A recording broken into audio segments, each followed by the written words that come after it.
Greetings and welcome to the second sign. This will be today episode 3 of our Stanley Plotkins Deposition. If you haven't caught the first two, links are available in the description of this video, whether you're watching here over on Rumble or on YouTube. There will be links to I'm actually going to now have done 3 videos on this deposition. I'm going to start an actual playlist on YouTube, so they'll all be in one place. I'll start by saying hello to Rosie and Jeff, who have taken the time to comment in the live chat. Thanks ever so much. It's good to know you're tuned in. And yeah, we're gonna start. If you're not familiar with Stanley Plotkins, if it's not a name you've heard of in the past, then I will give you a quick rundown. He is he's very highly placed in the production of vaccines. By all accounts, he's known as we're finding out in this deposition, in the first 2 segments, 1 hour slots that we've looked at, we've done a watch along to. You find out just how ingrained he is in this, in the production. He's involved in experimenting, doing tests. In fact, in the intro, in our intro, the very first thing, I'll just play it for 1 second. Have you ever used orphans to study an experimental vaccine? Yes. Oh, probably didn't hear that because it was muted. Have you ever used One more. orphans to study an experimental vaccine? Yes.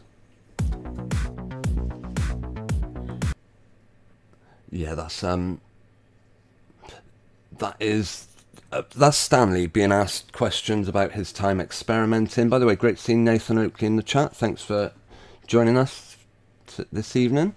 The last hour was spent. Stanley was asked if he could name. Right, he's been called in the case of 2 parents. The mother is against vaccinating her child. The father wants it done. So the mother has had to take the father to court, or the hospital to court, I don't know, in order for it to be decided whether or not this kid's going to be jacked up. In the first hour, we found out just how many doses of treatment Stanley Plotkins recommends this otherwise healthy child has, and it's over 20. No, let's say 12, and then he goes and mentions adolescent vaccines, and then he literally says, I don't know where to stop myself. At which point do I, there's so many, I can't stop. He was asked if he knows, he mentioned an organisation that he was involved in setting up, where his words were, lay people could advise parents about treatment plans. He did say that it was set up for the purpose of countering websites such as, what was the one he named it, Vax Truth. And according to the co-counsel for the defendant, which is the mother, Aaron Siri, he asks him if he knows any organizations that are not funded by pharmaceutical companies, and he cannot name one. He can't name a single one. So yeah, here we are ready to get going with part 2. Yeah, as I say, if you're not familiar and you want to catch up, there are links in the description of this video where you can watch the whole 9 hours in one go, in one sitting, or you can watch part 1 and part 2 to get yourself familiar. Right, yeah, there's a lot of video to go through, so I'm not gonna spend too much time explaining, because it's already 10 past 10, and yeah, midnight soon gets upon us. Okay, by the way, so they've just gone to their break after their first 2 hours. Finally, before we start, Rosie, Nathan and Jeff, it has made my evening to see your names in the chat. We do have Rumble live chat on the go as well. but because of it, I'm not able to make it transparent at the moment. I'm not going to keep that on the... Well, maybe. We'll take it up momentarily. Oh. We'll take it up shortly. Hang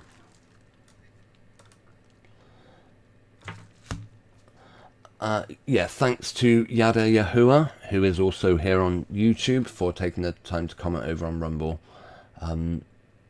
Much appreciated. Right.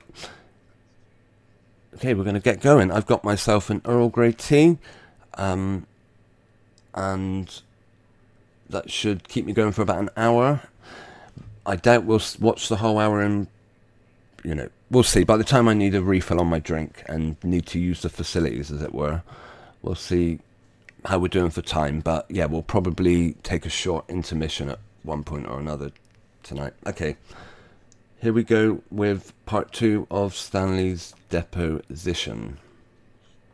Excellent. This is the beginning of tape number 2 of the deposition of Dr. Stanley Plotkin. We are on the record. The time is 10:42. Okay. Thank you. Apologies again for cutting off your answer to the last question. The tape needed to be changed. If you could kindly read back the last question to give Dr. Plotkin an opportunity to respond.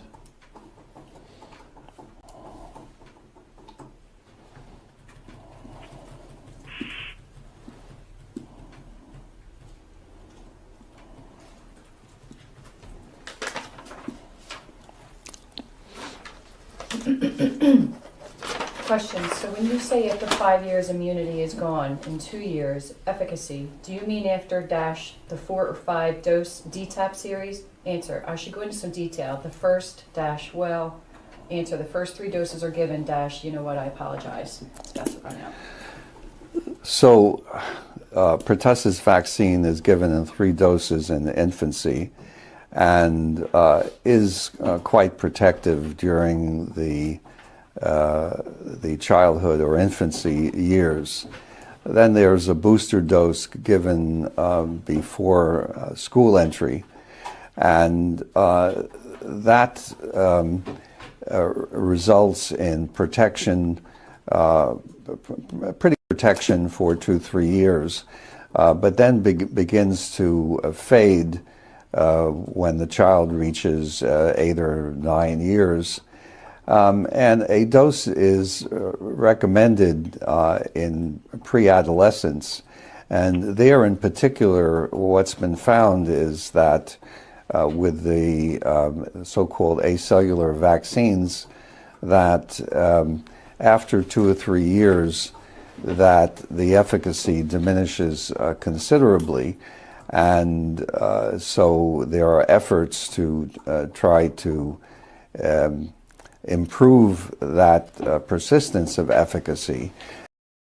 Oh, I'm just going to cut in there. Do you notice he mentioned the word efficacy? Any guesses what that means? It's not, you know, you wouldn't have to be a genius to work it out. Efficacy, efficiency. He mentions it, efficacy diminishing. I don't know. Is he? Yeah, by the way, Stanley is he's a businessman. He's received huge amounts of money from pharmaceutical companies for creating and for just being the creator of a load of products, which he's now in court defending or demanding that they be used with a child who, as far as he knows, is healthy. Right, I know I should have done all this earlier, but I'm just going to make the video that little bit bigger. Got a bit of wastage screen real estate.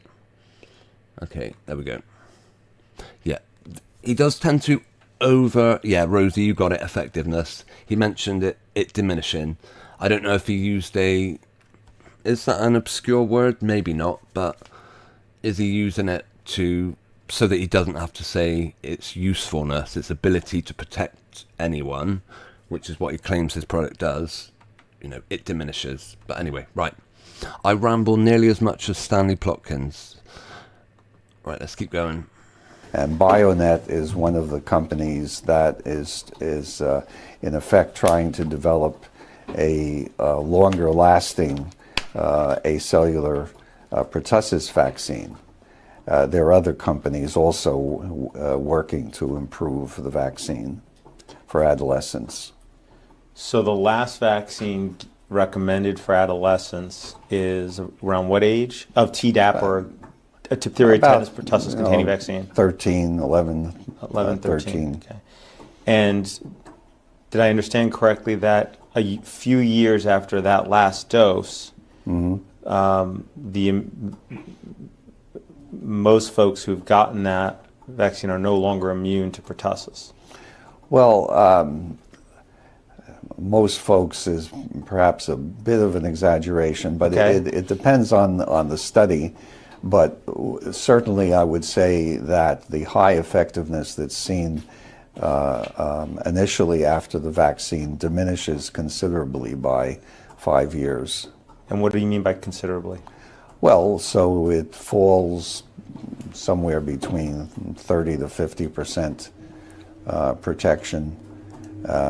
So it's not nearly as good as after the vaccine dose is given. Okay, so after the last vaccine dose in adolescents, 5 years later, only 30 to 50% of people are receiving the CDC recommended childhood schedule are protected from pertussis. Yes.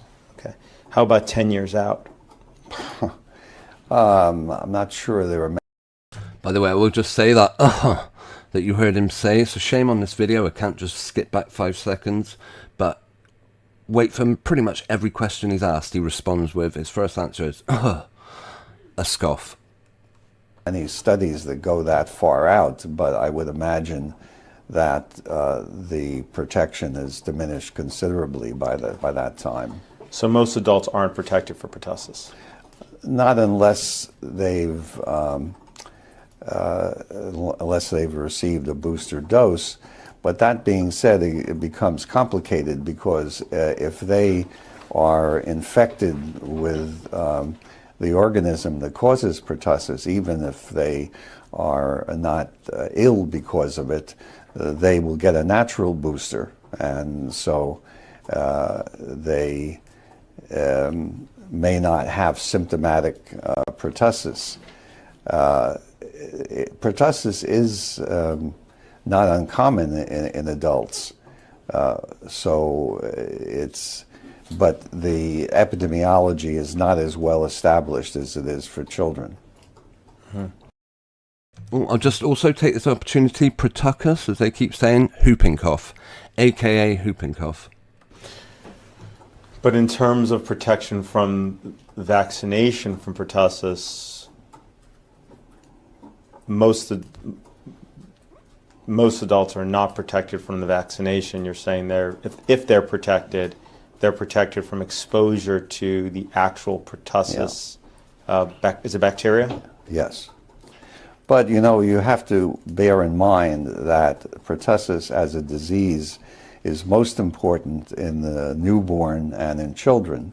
And fortunately, we have very effective means of preventing pertussis in those highly susceptible individuals. Adults will have a cough disease, but they won't die of pertussis. So although we want to protect them as well, the main point of pertussis vaccine is to protect the newborn and the young child. So is it only really dangerous in the first, few months of life, or? Yes, infants with pertussis may frequently die of pertussis, and that's why immunization in pregnancy is now practiced. In other words, to provide passive immunity to the infant during the first months of life before the infant is vaccinated. What a claim to make, that if you inject the mother to protect her from catching an illness, he's already said, adults can be, they're not especially prone to getting ill. They can carry the germ, but it's only really dangerous for newborn babies.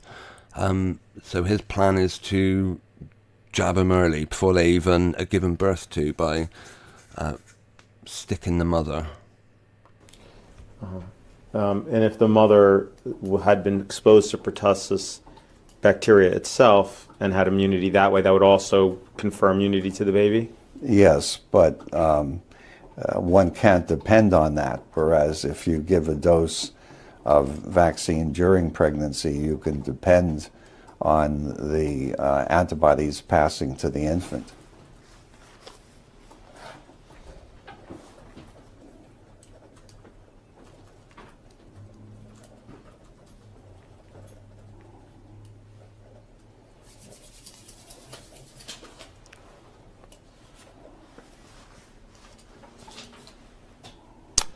Does the acellular pertussis vaccine prevent? Sorry, say it again? Does the acellular pertussis vaccine prevent the infection and transmission of pertussis in the person vaccinated with acellular pertussis vaccine? Well, that's an area of active research. It appears that the acellular vaccines don't protect the individual from carrying the organism as much as the so-called whole cell pertussis vaccines did. But those data are based largely on animal studies, and we don't really have a lot of human data to tell us whether the animal results are true in humans or not. But there is a concern that the acellular vaccines may not protect an individual from passing the organism to another individual, even if the vaccinated person doesn't get sick himself or herself. What animals were used in those studies? Baboons. Why were baboons used? Why were baboons used? Because they are susceptible to pertussis, and obviously they're close to humans. By the way, if you're someone that won't use a product because it was tested on animals, yeah, you don't want to know how these treatments are made. We do unfortunately find out late. I'm not sure if it's in this one. They get onto the subject of baboons. But yeah, obviously, we're covering a medical issue tonight. I couldn't stress strongly enough, I'm not in any way here to give anyone medical advice, so please don't take anything I say as medical advice. The people talking on the screen, Stanley is considered an authoritative voice, so hopefully YouTube are happy for us, well, and Rumble of course, to play this video without, this information is coming from authoritative sources. My take on it is all opinion. Would those experiments be ethical to do with people as opposed to baboons? Well, I'm not sure it would be ethical to infect someone with pertussis.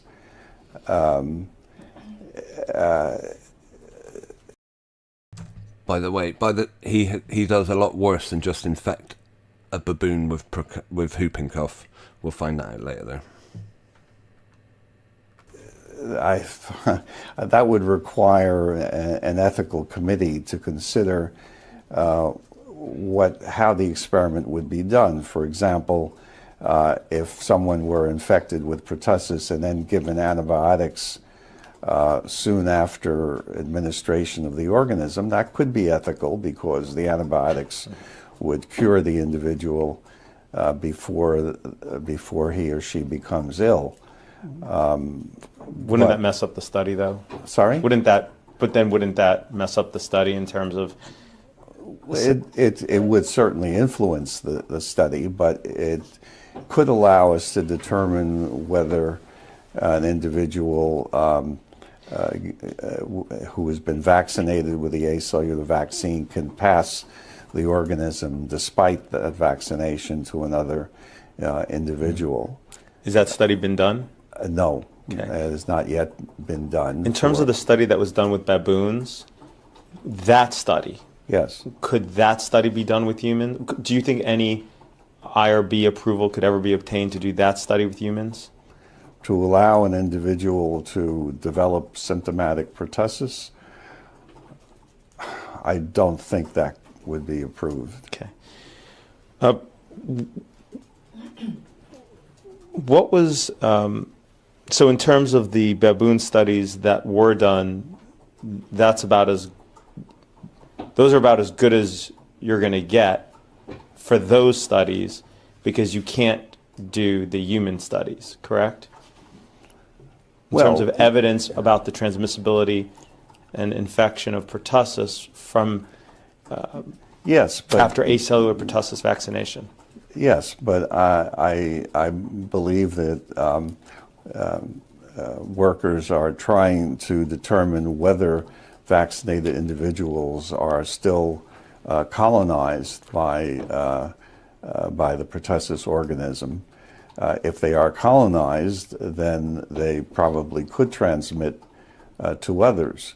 I mean, there's a lot of work going on in this field, including developing an attenuated Bordetella pertussis, which could be given to boost immunity and in particular to prevent carriage. So, as I said, this is a very active area of investigation. What was Merck's total revenue from vaccine sales in 2016? No idea. Think it was in the millions? I imagine so, but I certainly have no knowledge. By the way, I'm just curious, what do you make of that as a tactic? How he just suddenly went from leading him down into starting to talk about tests, probably a subject he's very comfortable talking about, and then suddenly slamming on the brakes on that line of questioning and suddenly asking him about the revenue of a company on which he's at the very least on the board of directors, he's an advisor to, he receives ongoing payments from. So, yeah, is that a good tactic, or was, I don't know, judge for yourself? Think it was in the billions? I do not know. Okay.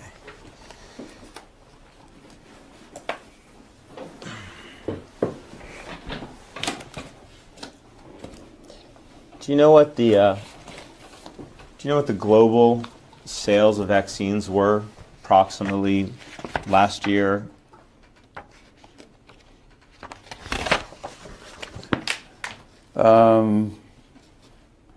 My vague recollection is something like 30 billion.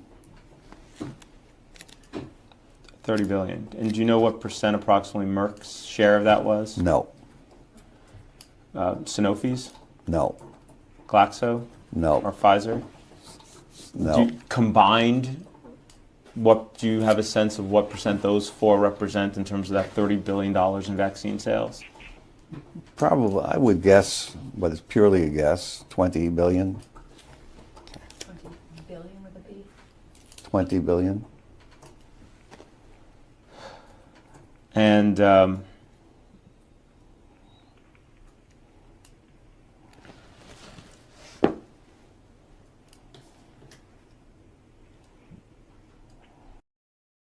yeah, he holds that silence there just to let that number sink in on people. 20 billion in sales.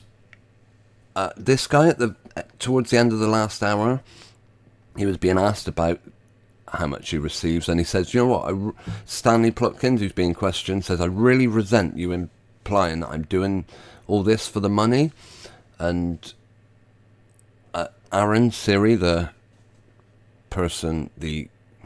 co-counsel for the plaintiff, the mother, said, oh, no one's doing that, Stanley. And he pushes on and says, yeah, absolutely you are. And he said, no, you're the only one who's so far uttered those words about doing anything for the money. So I think he is, yeah, on the one hand, to make out it's a medical interest he has, it sits, we see just how financially rewarded he is. That's what the last previous hour did. He'll probably carry on with that line of questioning in this hour as well. I don't need to put it.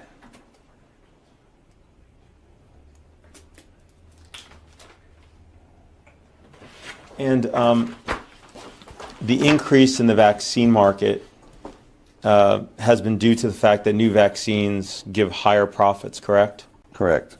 Okay. Are you familiar with the New England, strike that?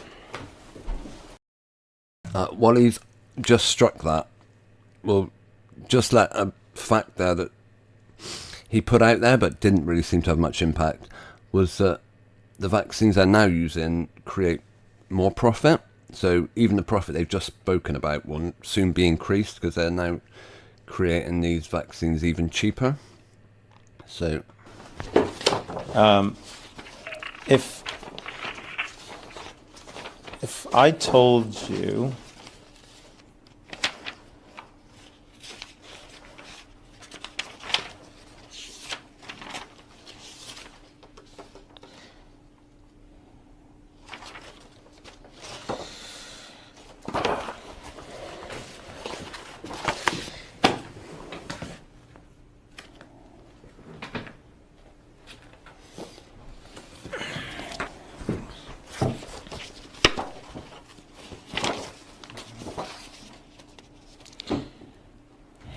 you do get one or two silences like here where he's preparing.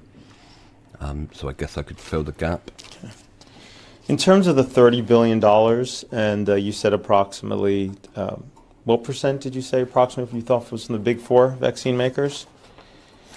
I said 20. I really don't have an accurate idea, but Oh, that's my guess. 20 billion. Oh, billion. Okay. And you said what percent of that was related from the four big vaccine manufacturers? No, what I said was that I thought the overall income was 30, but that the big four probably account for 20. Okay. But those are purely guesses. 2/3, of course. All right, well, then let's do this. Okay. When you say it's a guess, how off do you think you might be? If it's a guess, how do I know how off I am? How did you come up with the 20 billion? Because I vaguely recall having seen a paper with those numbers, but my memory may be incorrect. Are you familiar with the New England Journal of Medicine? Yes, of course. What does an editor for this journal do? What does an editor for the journal do? Yeah. I presume that he edits articles that are submitted to the journal. Okay, and what does the editor-in-chief do? Selects articles to be published. Okay, and what is your opinion about this, the New England Journal of Medicine? It is an influential medical journal. Okay. I'm going to read you a quote from a Dr. Edmund J. Safra, a professor at Harvard Medical School and a former editor-in-chief at the New England Journal of Medicine, and I'm going to ask you a question about it. Okay? Yes. So the quote says, conflicts of interest and biases exist in virtually every field of medicine, particularly those that rely heavily on drugs or devices. It is no longer possible to believe much of the clinical research that is published or to rely on the judgment of trusted physicians or authoritative medical guidelines. I take no pleasure in this conclusion, which I reach slowly and reluctantly over my 2 decades as the editor of the New England Journal of Medicine. Are you familiar with that quote? No. Okay. Then let me read you a different quote. My apologies, we had the mute button on there. Yeah, I was just saying, reading between the lines of that article, the New England Journal, what that doctor was saying, despite Stanley saying to the contrary, is they are doing it for the money. Apologies for that moment or two of dead air. Again by Dr. Angel, and in which she blames the issue that I just quoted, the issues with truth in medical publishing on individuals that use the legitimacy of academia to push pharmaceutical company agendas. Here's what she said about those individuals. She says, quote, "They serve as consultants to the same companies whose products they evaluate, join corporate advisory boards and speakers bureaus, enter into patent and royalty arrangements, agree to be the listed authors of articles ghostwritten by interested companies, promote drugs and devices at company-sponsored symposia, and allow themselves to be plied with expensive gifts and trips to luxurious settings. Many also have equity interests in sponsoring companies." Are you familiar with that quote? Yes, I think I have read that. Mhm. Okay. One of the interesting things that caught my ear among a lot of those accusations made in that article was that they will agree to put their name to letters which have been written by pharmaceutical companies. They're ghostwriters, so people respect the name, for example, of Stanley Plotkins. He didn't directly accuse him of doing this, but people in his position will put their name to letters, such as, yeah, okay. You've consulted for the big four vaccine manufacturers, correct? Yes, All right. You're in the corporate advisory boards of numerous vaccine developers, correct? yes, You've received royalties from the sale of one or more vaccines, correct? yes. You're listed as an author. So sorry. I missed the last question completely. Have you received royalties from the sale of one or more vaccines, correct? Yes. And he said yes. You are listed as an author on at least one or more papers where individuals authoring the papers receive compensation from vaccine makers, correct? Would you repeat that question? Sure. Have any of your co-authors on the papers that you've published received compensation from pharmaceutical companies? Presumably, yes. And you've taken numerous trips over the last 30 years to various parts of the world. Yes. Okay. I'm going to read you a list of acronyms, and for the record, could you please state what you understand each to be? This way we can have a commonality in terms of language. HHS. Health and Human Services. Okay. Sorry, just as Aaron's moving on to a new line of questioning, I just want to applaud him for demanding Stanley make all those admissions, basically, one after the other. CDC. I know these. I know that. I know that you know these. This is just so that when I use the term CDC later, we have it defined. Centers for Disease Control. Thank you. Thank you. Have you ever been involved with the CDC? Yes, of course. Okay. The CDC, by the way, we found out earlier on, produce a schedule of treatments that children, well, people in general, anyone who's eligible should receive each year. The CDC release the names in case I wasn't particularly familiar. I didn't know that before watching this deposition. What's been your involvement? Well, actually, I was a epidemic intelligence service officer in the 1950s, and I have served on committees. I've attended numerous meetings at CDC. I've worked, or let's say collaborated frequently with people from CDC. CDC is the world's most important epidemiology organization. FDA? Yes, I've actually done consultation for FDA and interacted with people on FDA, yes. And it stands for the Food and Drug Food Administration. and Drug Administration, And, yes. and the FDA is an agency within HHS, correct? Yes, And CDC is also an agency within HHS? yes, Okay. NIH? yes, of course. That's- National Institutes of Health. Right. And you've been involved with the NIH? Yes. And how have you been involved? Served on committees, worked with people at NIH. Scientific collaborations. NIH is an agency within HHS as well, correct? Yes. Okay. HRSA. Not sure. Health Resources Services Administration. Okay. Right. They're also an agency within HHS, Yes. correct? Any involvement with HRSA? I don't think so. Okay. ACIP. Well, yes, the Advisory Committee for Immunization Practices. I have attended their meetings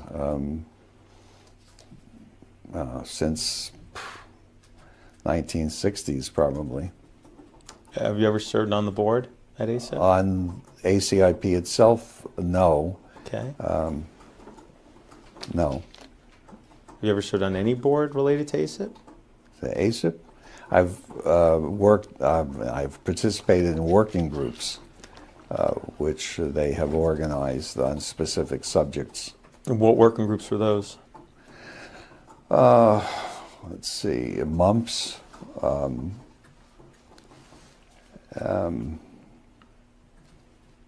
Let's see, what else?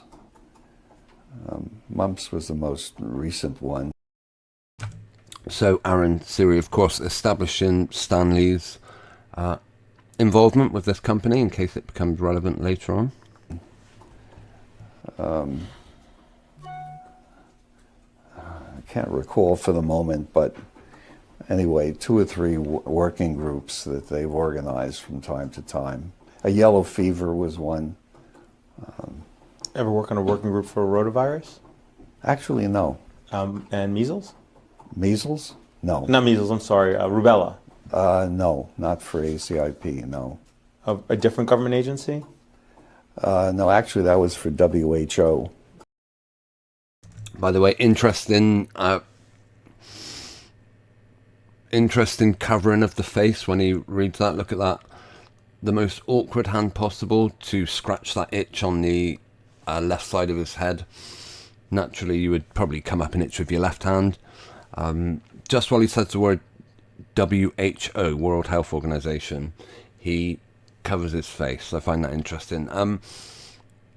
Rubella, they mentioned, if you're not familiar, that's otherwise known as German measles, I believe. For the rubella. Yes. And for rotavirus, did you serve on a committee No. for any other governmental No. entity? I need to hear the whole question. I'm please. sorry. You're answering while he's still questioning, and there's no question in the record. No.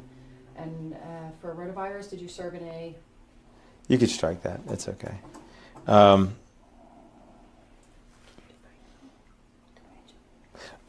And WHO stands for? World Health Organization. Okay. Thank you.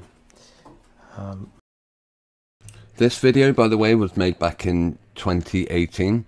The World Health Organization, weren't they soon to become a very authoritative voice on people's lives, on everyone's lives, just a couple of years later?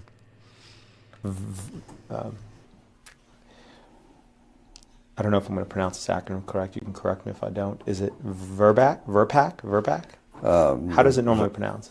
VRPAC. Vaccines and Related Biologicals Advisory Committee. And that's VRBPAC. Yeah. Right? Okay. Any involvement with that committee? I have testified, but I've not served on the committee. Okay. What did you testify there for? On the, at least the last time, concerned the Dynavax vaccine. Oh, for the company you're on the board for? Yes. Okay. And this was to try to seek approval of that vaccine? Yes. Okay. Which ended up getting approved? Yes. Okay.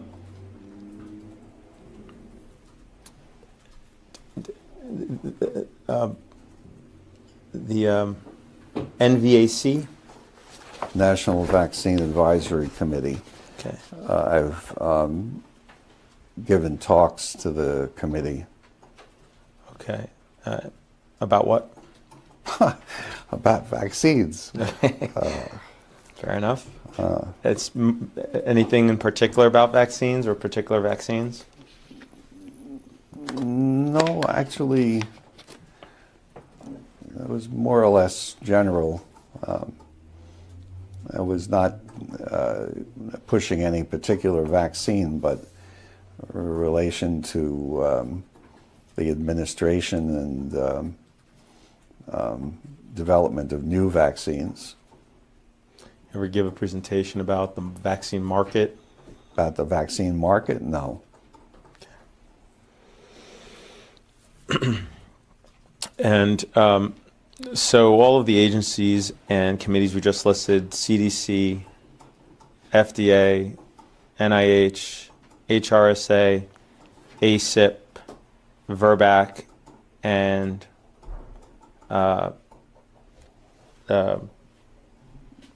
NVAC, they're all under HHS? I believe so, yes. Yeah. And what's the, what about IOM? What does that stand for? The Institute of Medicine, now the National Academy of Medicine. Okay. Have you ever been involved with IOM? Well, I'm a member of the National Academy. So, yes. Since when have you been a member? Oh, gosh. By the way, what do you think is the difference between an institute and an academy? Do you think one is... well, obviously academy sounds an awful lot better than institute. Institute kind of sounds like institutions, places where people with health problems go, and mental health problems.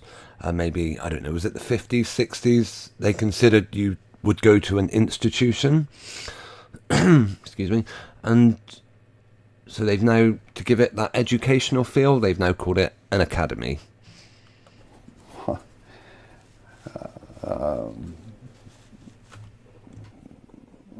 10 years, but that's just a guess. Okay. What is the National Childhood Vaccine Injury Act of 1986? Well, that's, in effect, it funds the organization that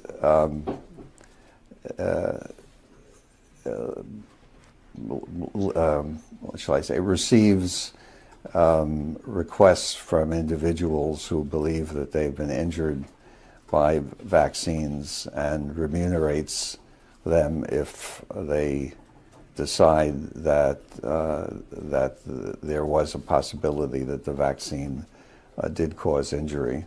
Okay, so if somebody's injured by a vaccine, this law provides that they submit a claim to Health and Human Services? Yes. And Health and Human Services then adjudicates? Yes. And those claims are filed in something called the Vaccine Injury Compensation Program, correct? Yes. Administered in D.C.? Yes. Okay. So, yeah. The respondent in those cases is HHS, the Secretary of HHS, and the Secretary of HHS in those cases is represented by the Department of Justice. Yes. To defend against claims that the vaccines cause injury, right? I would say that they determine whether there is a reasonable possibility that the vaccine caused injury. By the way, how many times do you think Stanley would accept that one of his vaccines would cause an injury? If he's involved... Yeah, did they establish that he's involved in this company that makes these claims? Anyway, let's carry on and we'll find out. They, I would say, are relatively open and will give an award if there is a reasonable possibility. When this was first organized, do you have a study that supports what you just said, or any type of that they're open to giving awards? Do you have any governmental report or any authoritative source? Give us the numbers, Stanley. That's what he's asking. How much? How open are these people? How much have they awarded in claims? Any kind of governmental report or similar that supports the assertion you just made? Well, I don't know. I'd have to look that up. Okay. But the principle was enunciated years ago by particularly by the American Academy of Pediatrics, and their idea, which I now think was a good idea, was that.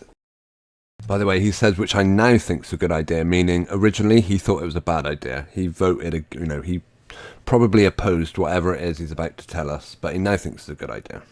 Rather than have an adversary situation, that they would set up an organization whereby if there was a reasonable possibility of injury, that they would offer remuneration, as opposed to the situation where lawsuits were being filed against companies and having an impact on whether the company would continue to make the vaccine.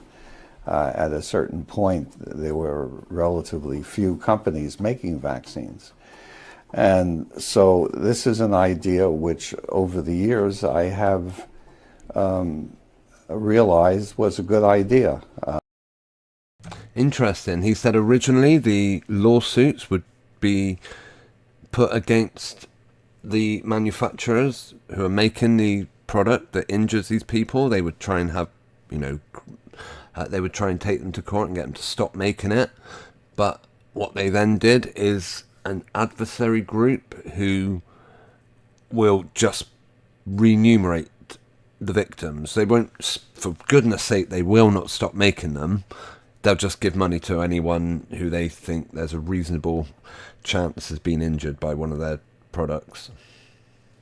That's kind of like, it's like if Ford, for example, bought out an absolute death trap of a car and people kept dying in it, for example, and the families of the victims sued Ford and said, because of your shoddy product, we lost our family member. We insist you stop making this pile of rubbish. No, we're just going to give you money every time one of our death traps kill people. That's kind of a comparison I guess you could make. Because it removed the, what shall I say, the oppositional part of the story, and made it possible for people who thought that they had been injured to be remunerated, whether or not that was biologically the case. So, did he just say anyone that believes they've been injured gets paid off? Is that right? So they don't even have to show evidence? And then he said whether or not that's actually the case. For example, his precious treatment wouldn't harm anyone, I'm sure. So now they just go and say, I got injured, and they're paying him off. I'm not sure that's how it works, but who knows? is it your testimony that the Vaccine Injury Compensation Program is not an adversarial system? It's an adversarial system in that people have to have some reasonable information base to say that a child, let's say, has been injured, whether it's because of the vaccine or whether it's a chance occurrence, fortunately does not have to be adjudicated under this kind of system. That's only if it's a table injury, correct? Yes. But if it's not a table injury, then the petitioner would need Yes. to show that it was the vaccine that caused the injury. Yes. Okay.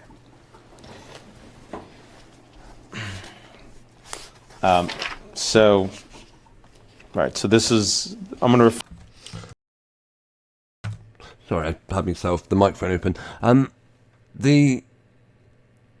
Did he say table injury? Is that an injury that's already been established as a potential side effect if someone shows themselves? Or I thought I heard him say table injury, but my hearing's not great. So if anyone knows what a table injury is, and they want to let us know, that would be appreciated. And yeah, okay. Refer to this as the 1986 Act. This is the act that gave vaccine manufacturers immunity from liability.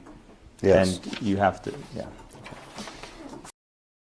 Interesting. He just said there, an act was brought in place in the United States of America where vaccine manufacturers were protected from, they were immune to being sued. Instead, this organization was set up to pay off people who thought they got ill. Thanks for Rosie, by the way, still being here. Says it's not as obvious, so it's hidden easier, or at least until more recently. Okay, yeah, it does sound like things have changed recently. Stanley initially wasn't too happy about it, but he's come to realise it was a good idea. For injuries caused by vaccines. Yes. What is a bacteria?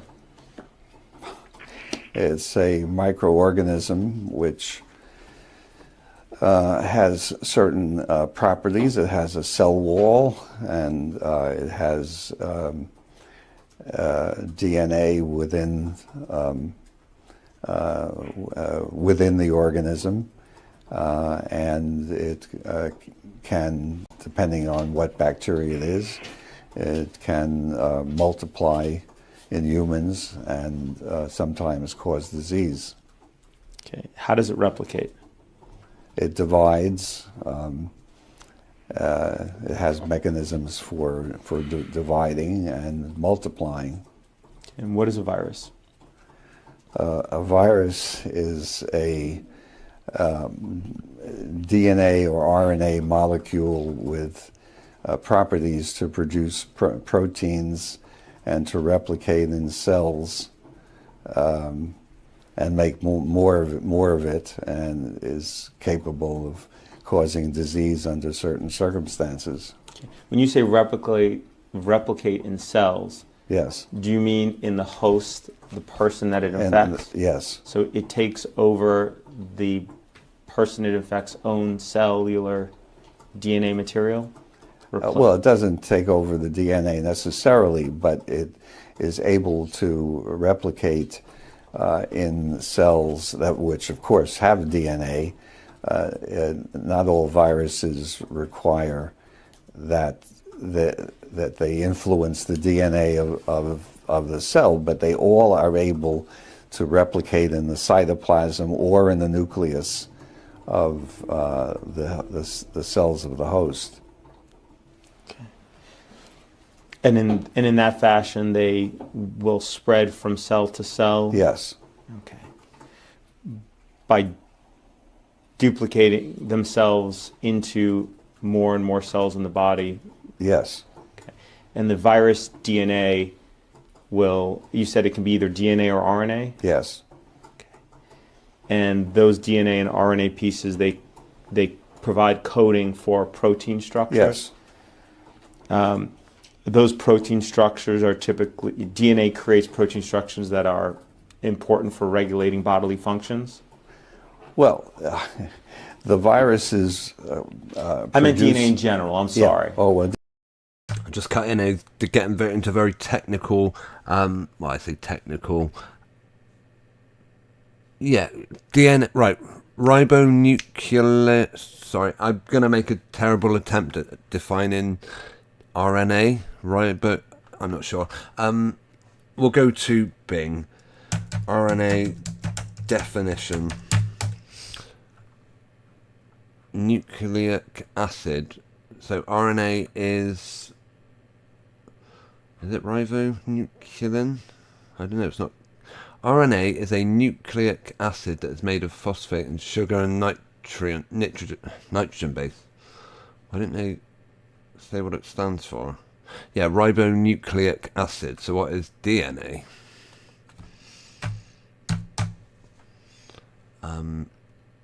Would be deoxyribonucleic acid. Wow, these are some long words. Which, according to Stanley, he's told us. By the way, Rosie, thanks for clarifying what he meant by a table injury, something that's in the live chat. Yeah, we are going to have an intermission shortly. But so when we do, I will highlight the live chat more so people can actually read what you've put, because in case they've not got access to it. The table specifies the time. Right. Yeah, the vaccine injury table includes vaccines recommended for routine administration in children and adolescents, as well as recommended for pregnant women. The table currently includes 17 categories, with 16 for specific vaccines and their corresponding illness, disabilities, injuries, or conditions. The table specifies the time period within which the first symptom or manifestation of onset or significant aggravation must occur after the administration to receive compensation. This time period varies depending on the vaccine and the injury or condition. Thank you, Rosie, for clarifying that. I did ask, so it's appreciated. Right, we'll let him get to the end of his sentence, and then we're going to... Yeah, my drinks are all run out. I'm going to have to use the facilities. We'll probably be going at the very most for another hour, so I certainly need to prep myself for that. So yeah, if you guys don't mind, alright, we'll let him get to the end of the sentence, and then I'll take a 5 to 10, probably about 7 minutes, I think it normally takes me to do all the stuff I need, and then I can come back and we'll finish the hour. Alright, let him get to the end of his sentence. DNA in general, yes. DNA in general codes for RNA, which then codes for proteins. Okay. Essential for human life. Yes. Okay.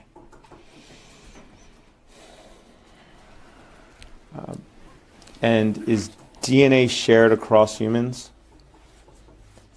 Meaning, is there similarity between the DNA sequence in different people? There are similarities, yes, and there are differences. Okay. What percent of, is the similarity is there between human DNA amongst individuals? Well, there are mostly similarities, but there are, of course, differences. That's why we are each different from one another. I've read, and I mean, tell me if this is not accurate, that human DNA is approximately, among individuals, 99.9% similar among different people. Is that correct? Yes. Okay. But that still allows for differences. Right. Some of us have different eye color. Mm-hmm. Okay, as they get to the point of talking about DNA and its differences it makes to the body, yeah, I am going to take a quick 5-minuter, you could say. So thanks Rosie, Jeff and Nathan for being in the live chat. Hope you're still with us. I will... Have I got a little sign saying intermission? I should have somewhere. Where are we? Right. Intermission. Back in 5 mins. It'll be a little more than 5 minutes, but we'll see. Jeff, great to still have you with us tonight. Thanks for tuning in. I should probably... Right, the video we're going to watch is... I don't know if any of you remember Archibald Battersby. Archie Battersby, he was a lad who was on a life support machine.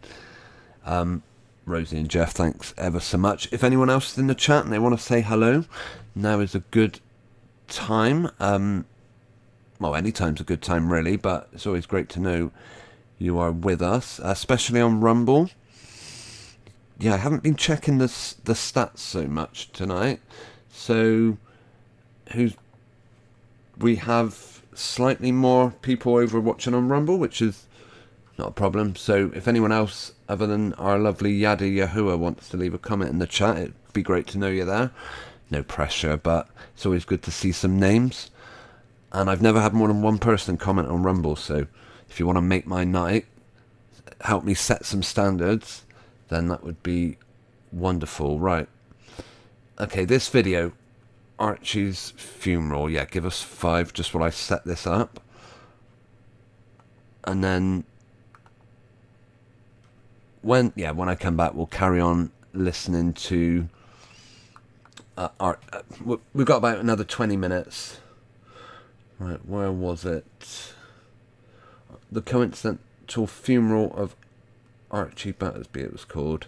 It might sound a bit disrespectful, but the Archie Battersby story, in my opinion, all done for the cameras. So I certainly would never mock the passing of a genuine, young kid. That'd be absolutely disgraceful. I don't think that's what's going on in this. In the content we're about to watch now, the coincidental funeral of Archie Battersby. Right. Okay. Let's see if I can find it. It goes on for about 7 minutes. Where is it? There we go. Right, hang on. Right, let me just line that up for you. Yeah, this video goes on for 7 minutes 28 seconds. I should be back before that time is up. I can't remember how long ago it was I made this. Probably, let me see. Let me have a look. Let me see. This video was created in, assuming it's the original, 26th of February 2023. No, it goes way back further than that. I'm sure it does. I think it's older than it. I don't know. If you remember Archie Battersby, you'll remember this. I probably do reference the date in it somewhere. Okay, where's my text saying I'll be back? Okay, yeah, thank you to all who are here. If you aren't able to stay until the end of this stream, I would ask if you want to show your appreciation for the stream before you do leave tonight, then please take the time to hit the thumbs up button before you leave. That would be massive. Whether you're on YouTube or Rumble, yes, subscribe if you're not, and if you want to share it over on social media, that's appreciated. Okay, enjoy this video from the archives. I'll be back in 5 to 7.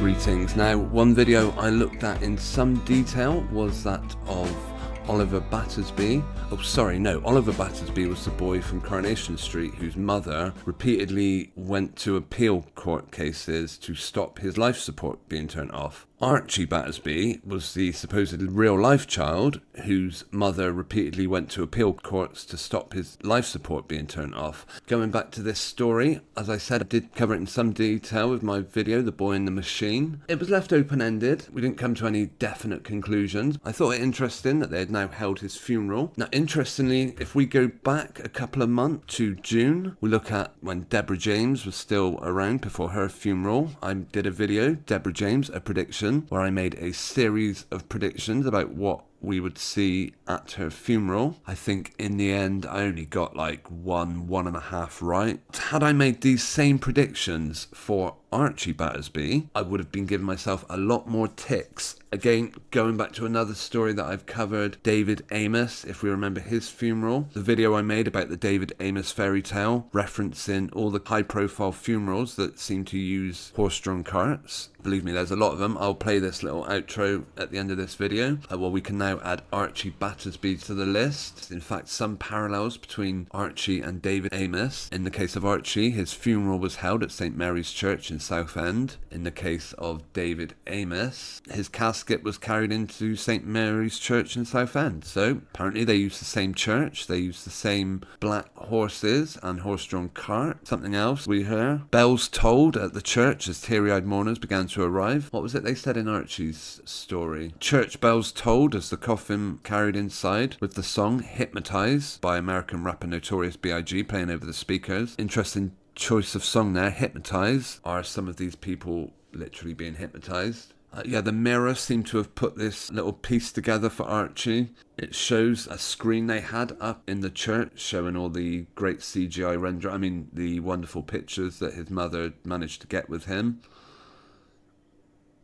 It just strikes me that people came to this funeral not to mourn, not to pay their respects to 12-year-old Archie, but to get some photographs which they could then sell on to the Daily Mirror in the case of this. Here we see the coffin being brought into St. Mary's. This colour, black with a hint of purple, was the uniform of the day. It was requested that everyone comes wearing black with a hint of purple, because they must love the colour purple for some reason. Perhaps it was Archie's colour, who knows. Even the Reverend was wearing it round his neck. They keep going on about she thinks he may have been taking part in an online challenge and suffered brain damage. Constantly going on about this online challenge.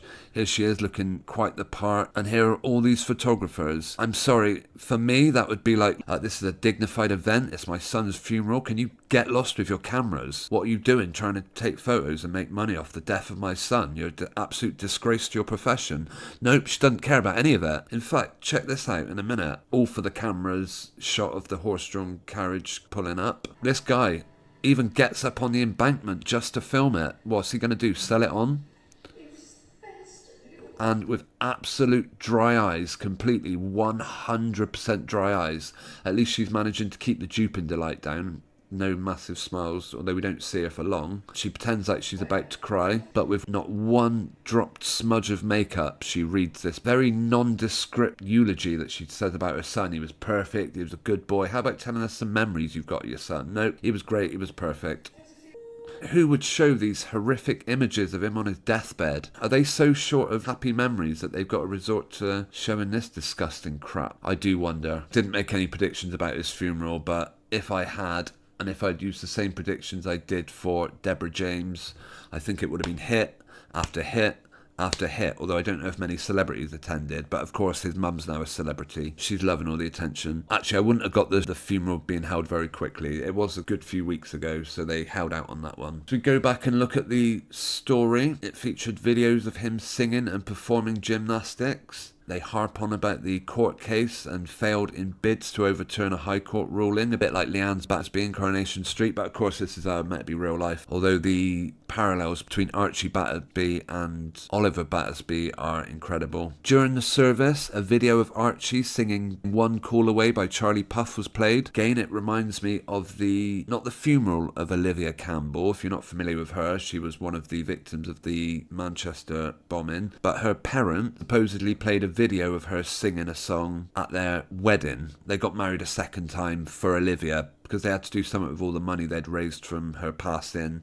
and they just decided to blow it all on a Olivia themed wedding. But here is your Archie themed funeral. It's very telling that these pictures are provided by The Independent, all copyright of PA Wire. Who are PA Wire? Let's have a look. They provide a 24/7 feed of verified, supposedly, meaning they made them themselves, text, pictures, video, graphics and data to newsrooms around the British Isles. So when photographers come to events like funerals and start snapping pictures of the coffin, it's all for money. That's all they're doing it for. It's just a business. Kind of disgraceful in my book. Anyway, Archie will be added on to the list of people that have had their coffin pulled by a horse-drawn carriage. This taken from the end of my David Amos fairy tale video from back in November 21. I thank everyone for taking the time to watch this. I invite your comment. Cheers everyone. Fairy tale? Well no, not exactly. It's just one of those.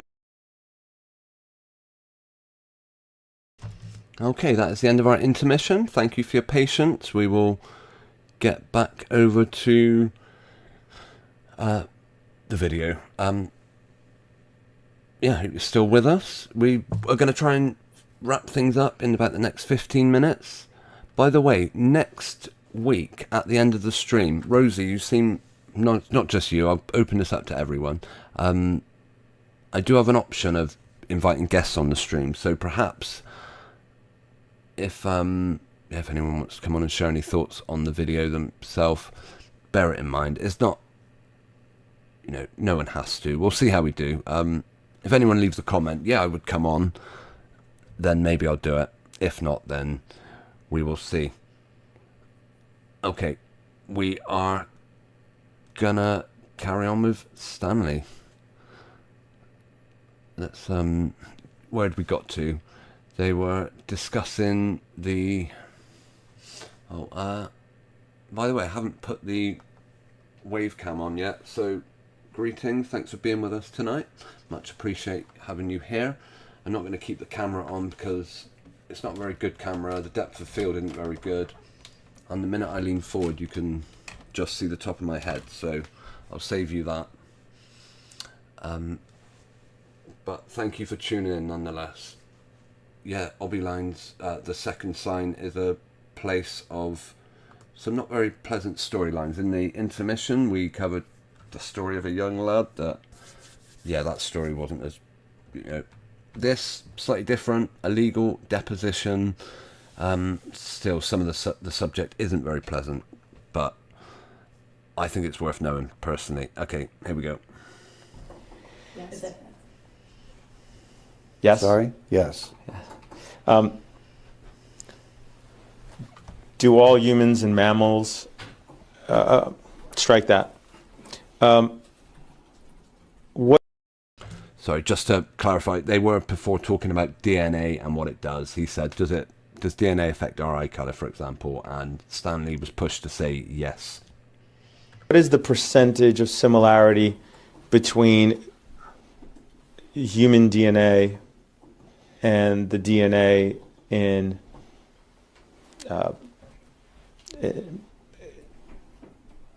Baboon, that's the word you want. in mammals of Maybe different not. kinds? Why don't we start with primates?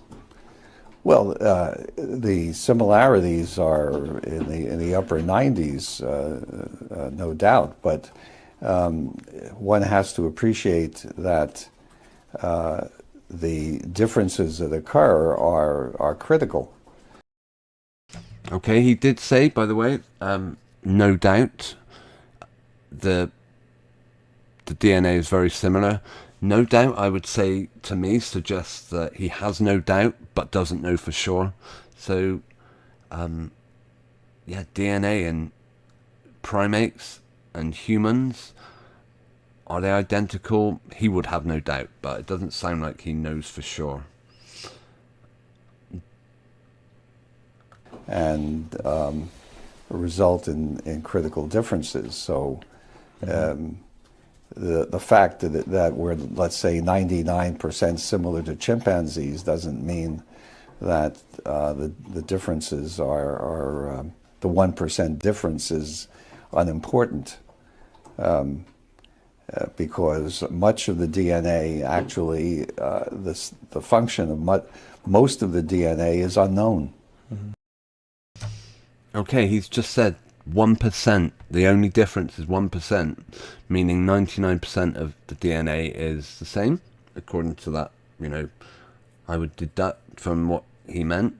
And then he went on to say much of the DNA is unknown. So, yeah, maybe it's not as clear cut as he could.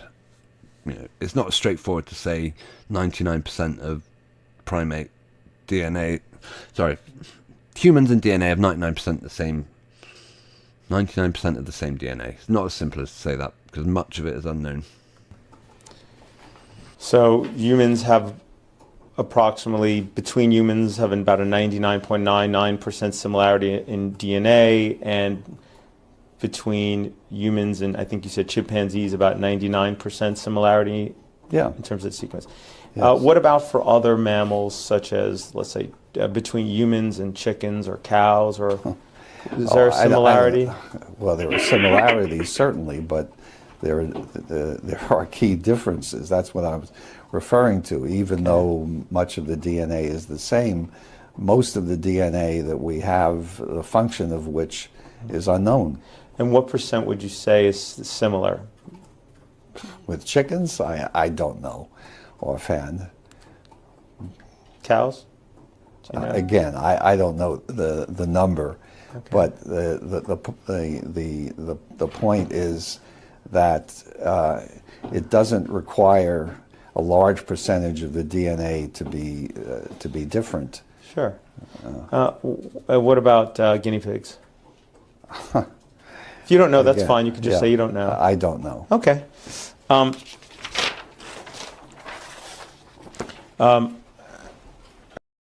the way, I do get the impression Aaron was pushing Stanley to say, I don't know. He was very content with that answer. And yeah, I think they were hoping to maybe prod Stanley's ignorance on DNA. What did they say? Dehydroxynic fluid? Oh, sorry, acid. Yeah, not that I know it. You know, I'm sure Stanley knows an awful lot more about DNA than me, but I get the impression that they wanted him to say, I don't know. We'll see. Are you familiar with how the CDC makes changes to its pediatric vaccine schedule? Yes. Okay. Have you ever been part of that process? Not part of the process, but certainly part of the discussion. Okay. An addition and changes to the CDC pediatric schedule is voted upon by ACIP, correct? Yes. Okay. What happens when ACIP votes for a pediatric vaccine to be added to the CDC's pediatric vaccine schedule for universal use? It is adopted by various medical organizations and recommended to the physicians. Okay. And so the pediatricians around the country rely on those recommendations to decide whether or not to administer a vaccine? Absolutely. Okay. And what about children in the United States that can't afford the vaccines recommended by ACIP? Well, until the present time, remains to be seen whether that will still be the case. The government pays for those children to receive vaccines. Okay. Is that called the Vaccine for Children program? Yes. And ACIP votes on whether or not to add a vaccine to that program, Yes. correct? Okay. And when a vaccine is added to that program, the manufacturer is paid for the vaccine even if the child can't pay, correct? Correct. Okay. Yes, pharmaceutical companies have it absolutely sewed up in the United States, at least. Here in the United Kingdom as well. They will receive money. Yes, their customer, the people, the public who the vaccines are being used on, are not the customers.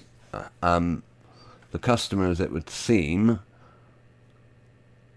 are the government. I mean, the customers, if anything, the public are the product, if anything, I would say. The product, the treatment manufacturers, it's it's not your traditional buy and sell relationship where a manufacturer sells directly to the consumer. No, in this, the manufacturers take money. It's all a bit mixed up, I guess you could say. Do you know what percentage of vaccines, pediatric vaccines administered in the United States are purchased from pharmaceutical companies using federal money through the Vaccine for Children program? 50 to 60%. Okay. So when ACIP recommends a vaccine for universal use, it will essentially create a liability-free market of millions of children for this pharmaceutical company manufacturing that vaccine, right?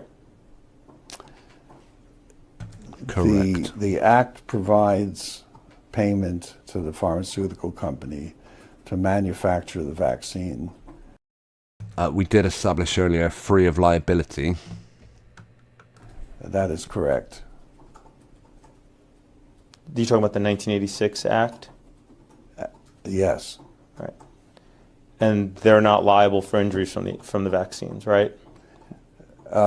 Unless it is the result of bad manufacture. Okay. But not for if it wasn't, not for design defect claims. Right. Okay. Meaning you can't sue a vaccine manufacturer claiming that they could have made the vaccine safer. Correct. Okay. Who comprises the voting members of ACIP? No, strike that. I didn't want the names. Let me ask it a different way. Are the individuals that serve on ASIP government employee? No. Okay. Where do these individuals come from? They come from all over the United States, and The pharmaceutical industry, I'm guessing we're going to hear. they are chosen because they have no conflict of interest. That is to say, they receive no funding from vaccine companies. Interesting. Stanley says that a conflict of interest would be receiving money from vaccine manufacturers, and yet he's, absolutely accepted that he does receive funding. He does, by his own definition, have a conflict of interest on this case. But are thought to know something about vaccines, nevertheless, with the exception of a community representative who is a layperson.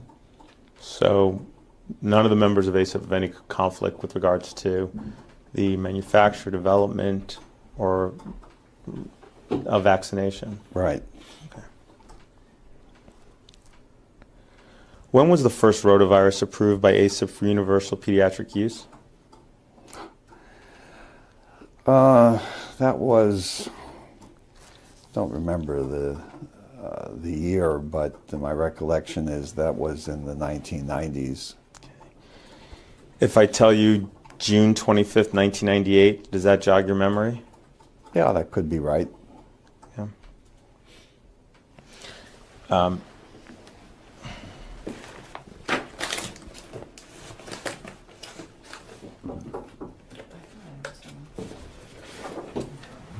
Okay, while they're murmuring to themselves, we are getting close to the end of the first hour.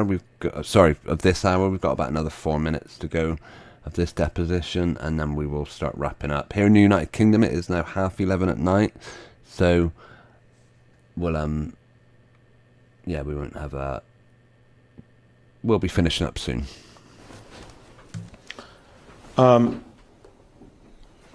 On that date, June 25th, 1998, you and your co-inventors, Paul Offit and Fred Clark, had already had a patent on the rotavirus vaccine, correct? Yes. Were you at ASIP at the meeting that they first approved the first ever rotavirus vaccine for universal pediatric use? I believe I was. Now bear in mind, he's just said this. He owned a patent on the vaccine that he was, where they were holding the meeting where this treatment would be put into the list for children who can't afford to pay for this. There's so many of these treatments that any kids who can't afford them, the government will just cover the cost of it. And yeah, he owned the patent on the treatment plan on which they were deciding whether or not to include it. Okay. Was Fred Clark at that meeting? I think he was. I'm not certain. Was Paul Offit at that meeting? Yes, Okay. What was Paul Offit's role at that meeting? his role.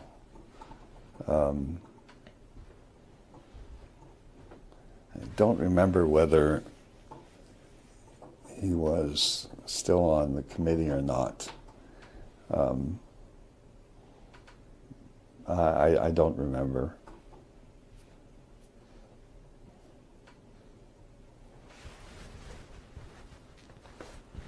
He was on ASIP. He was on ASIP, yes. He was a voting member of ASIP. But I am confident that he was not allowed to vote. Interesting. He owned a patent on the vaccine they were voting on, and yeah, he is a voting member. Although Stanley's telling us that he's sure he didn't get a chance to vote. Okay. On the licensure of Rototech. By the way, great to see Alita1 in the live chat. Thanks for tuning in tonight. It's actually a new name. I've not seen it before. So if you're new to this channel, I hope you enjoy the stream. or on the administration of Rototech. For the first, what was the first rotavirus vaccine that was approved for universal use in this country? Rototech. Okay.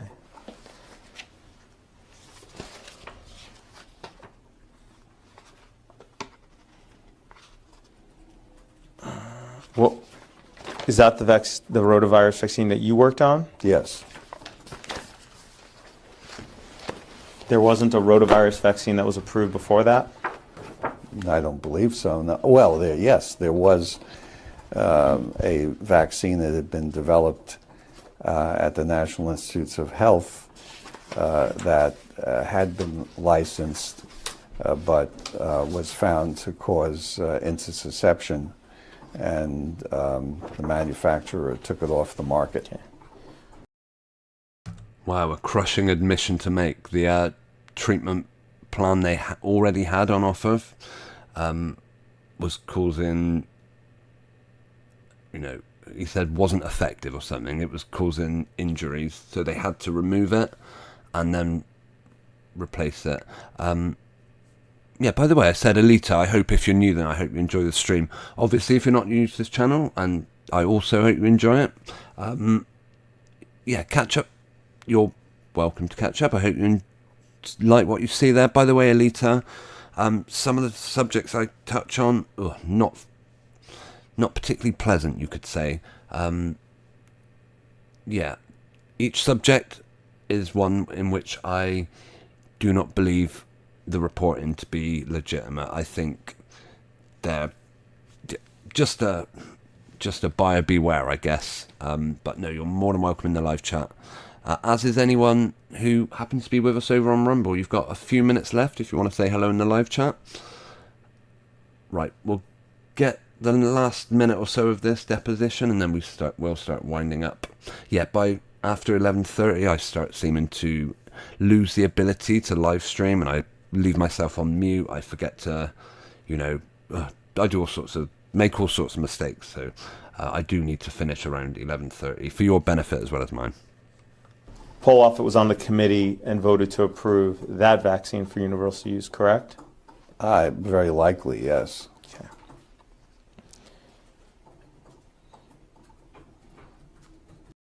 Okay. Yeah, Aaron just lets that point sit out there with a moment's silence as he plans his next statement. So the person who co-owns the patent on the vaccine that Stanley was at this meeting to push forward also voted on the use of the previous one, which they then had to stop using because they were having adverse effects, I guess you could say. At the time that he voted to approve that rotavirus vaccine for universal use, he was a patent holder with you and Fred Clark on a rotavirus vaccine, correct? Yes. He didn't accuse himself from voting on recommending the rotavirus vaccine for universal use at that meeting, correct?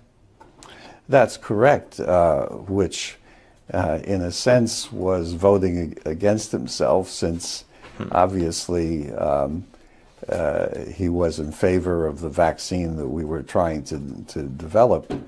So in effect, he was voting for a competitor. Mm-hmm. Not exact. Well, I don't know if I heard right. He, according to what he originally, he owned the copyright. Sorry, he owned the patent on the first vaccine that he also voted on. But Stanley's trying to make out that he voted for a competitor. I'm not sure.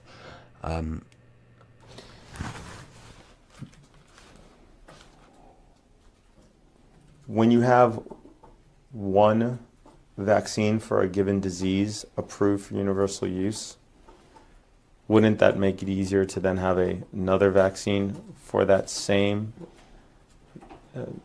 disease approved for universal use? Assuming that the properties of the second vaccine were equal to or better than the first, yes. So approval of the first one paves the way for the second one, doesn't it? It paves the way in the sense that if people believe that rotavirus disease is worth preventing, they will want more than one vaccine licensed, so that in case there's a shortage of supply of one vaccine, there's an alternative. Okay, as Alan Partridge used to say, on that bombshell, we're going to start wrapping things up for the evening. Okay, I'm going to make a note. So next Sunday, when we come back, we know where we're up to. We're up to 11:30 a.m. 32 on their clock. Yeah, this is part 3 of what will probably end up being 9 parts, where we're going to watch this deposition through. And if you haven't seen the first 2 already, I would recommend catching up with it. Right, 11, 30 and 32. Which on my is... Yeah, if you want to watch this deposition in one long go, all in one go, it is available on my Rumble channel. I'm not able to leave a link to that on YouTube, but there is a link in the description of this video to the whole 9 hours of this if you want to watch it in your own time. I suggest you do. Or there are also likewise links in both YouTube and Rumble to where you can watch the rest of what is now going to be a playlist featuring... I might put it out as a podcast, I think. Okay, that's all we're going to hear from Stanley and Aaron and the other people in the room. I do have... I will just finally say my thanks to Alita, Jeff, Rosie and Nathan, who have taken the time to comment in our live chat, as well as I doubt anyone other than Yada has appeared over on Rumble, but I could be surprised. You never know. Someone might have made my day more so than you guys already have for commenting on YouTube. Thanks if you are watching this on Rumble or YouTube. I hope you've enjoyed the stream. I hope you can make it back with us next Sunday. I do plan to come back and do at least one live stream before then, which will be Thursday night. I always say if not before. Basically, my schedule for videos, live streams are Thursdays and Sundays, so I do try and put them up a few hours before. I do try and schedule them a few hours before to give people notice that I'll be going. Yeah, if you've enjoyed the stream, want to show your appreciation, it is always appreciated. Have I already said that? Hit the thumbs up button before you leave. I probably have, knowing me. I do tend, like I said, after 11:30 I ramble, I repeat myself, I stop making sense, so I do need to finish things up. If you're watching this on Rumble, there are links in the description of other places you can find my content. If anyone wants to show appreciation beyond just hitting the thumbs up button, sharing and subscribing, there are a couple of ways you can do that. Yeah, check out the description or follow the links / QR codes on screen at the moment. And thanks to the names on the screen who have done so in one form or another. Okay, this is where we are gonna say goodnight for now. Thanks for being with us. Have you ever used orphans to study an experimental vaccine? Outro, Yes. by the way, the outro and the intro are both the same.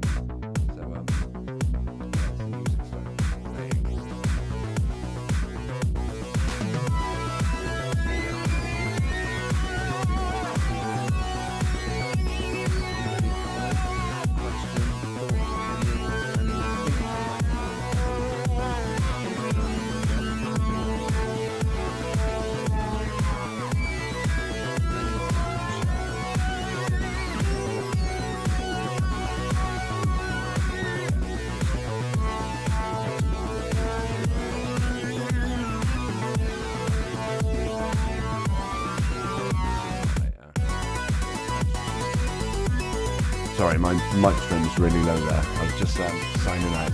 Okay, I hope you caught it. I was basically saying thanks for being with us this evening. Have a great week. Hope to see you in the next stream. Over and out. Good night. See, I did say I make mistakes after 11:30, and that was my mistake. Good night.